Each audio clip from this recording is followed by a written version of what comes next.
हज़रत मोहम्मद जब बहुत छोटे थे, एक दिन उन्हें बेहद भूख लगी। मक्का की तपती धूप और धूलभरी गलियों से होते हुए वे धीरे धीरे चल रहे थे। जिस रास्ते से वे गुजर रहे थे, वहीं पास ही अबू जेहल का एक बड़ा खजूरों का बाग था।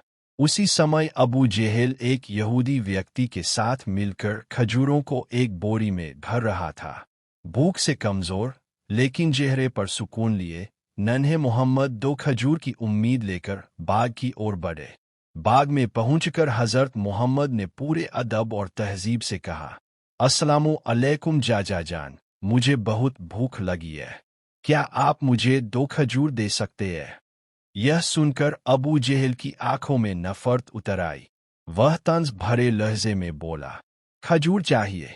ठीक है, वहाँ जो यहूदी खड़ा है उसकी यह भारी बोरी अगर तुम अपने सिर पर रखकर मेरे घर तक पहुंचा दो तभी खजूर मिलेंगे।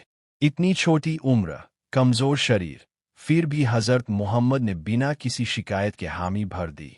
वे यहूदी के पास पहुंचे और बोले, मैं इस बोरी को अपने सिर पर उठाकर ले जाना चाहता हूँ।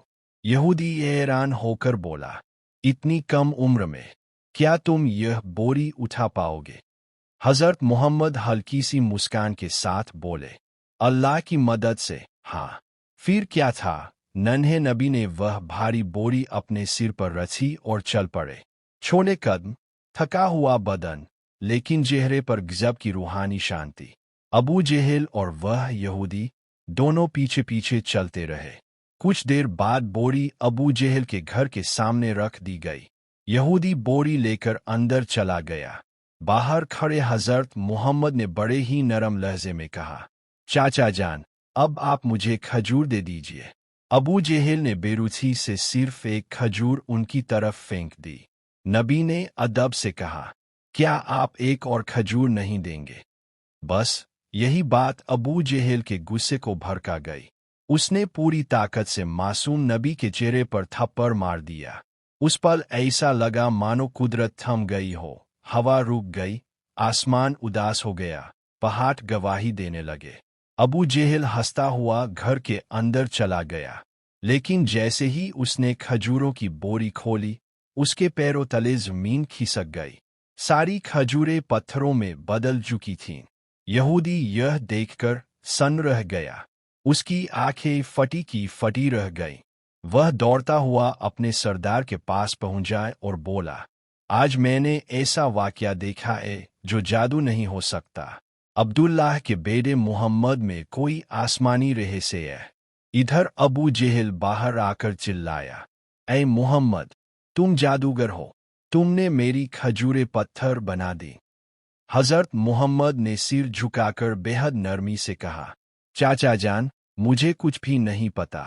यह सुनकर अबू जेहल ने एक और थप्पड़ मार दिया।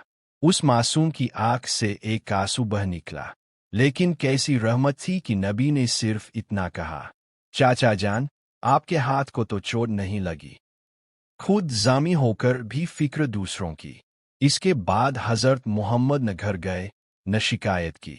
चुपचाप पहाड़ के पास जाकर खड़े हो गए, जैसे कुदरत रो पड़ी हो। जिस नबी के लिए दुनिया बनाई गई, वही आज भूखे और अपमानित है। कुछ देर बाद वही यहूदी दौड़ता हुआ आया और घबराकर बोला, अबू जेहल, तुम्हारे पूरे बाग की खजूरें पत्थर बन चुकी है।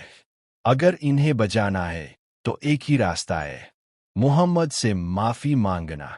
अबू जेहल ऐसा इंसान नहीं था जो कभी माफी मांगता। वह बेहद निर्दयी और चालाक था। मीठी आवाज में उसने कहा, ठीक है, चलो मोहम्मद के घर चलकर देखते हैं। उस समय नबी मोहम्मद अपने चाचा हजरत अबू तालिब के साथ रहते थे। जब अबू जेहल वहां पहुंचा तो घर में सिर्फ अबू तालिब ही मौजूद थे। अबू जेहल ने ऊंची आवाज में कहा, ऐ अबू तालिब, तुम्हारा भतीजा मोहम्मद एक बहुत बड़ा जादूगर है। उसने मेरी खजूरों को पत्थर बना दिया है। फिर व्यंग्य करते हुए बोला, कहीं ऐसा तो नहीं कि किसी पहाड़ के पास कोई शेर या भालू उसे खा गया हो। ये सुनते ही हजरत अबू तालिब बेचैन हो उठे। बिना देर किए वे अपने भतीजे की तलाश में निकल पड़े। ادھر نبی محمد ایک پہاڑ کے پاس اکیلے بیٹھے رو رہے تھے اور کہہ رہے تھے، اگر آج میرے ماں باپ زندہ ہوتے تو شاید کوئی میرے ساتھ ایسا سلوک نہ کرتا۔ میں بہت اکیلا ہوں۔ اس معصوم درد کو دیکھ کر جنگل کے جانور، شیر، ہرن اور بھالو وہاں آ گئے، مانو وہ بھی اس درد کو محسوس کر رہے ہوں۔ شیر کی آنکھوں سے بھی آنسو بہنے لگے، وہ مانو کہہ رہے ہو، یا رسول اللہ، یہ تھپڑ ہم پر لگائے، آپ مت روئیے، ہم سے آپ کے آنسو نہیں دیکھے جاتے۔ کچھ ہی دیر میں حضرت ابو طالب وہاں پہنچ گئے۔ یہ دೃಶ್ಯ دیکھ کر وہ ستبدھ رہ گئے۔ انہوں نے آگے بڑھ کر نبی کو سینے سے لگا لیا اور کہا، مجھے بتاؤ تمہیں کس نے تکلیف دی؟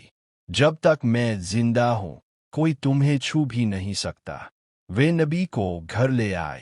اسی رات حضرت ابو طالب خود ابو جہل کے گھر پہنچے اور سچائی کے ساتھ بولے، تم اسے جادوگر کہتے ہو، جبکہ اس نے نہ تمہاری کھجور لی، نہ کچھ مانگا، نہ تمہارے خلاف کچھ کہا۔ اس کی آنکھوں سے جو آنسو گرے وہ ایک دن پہاڑوں کو بھی پگھلا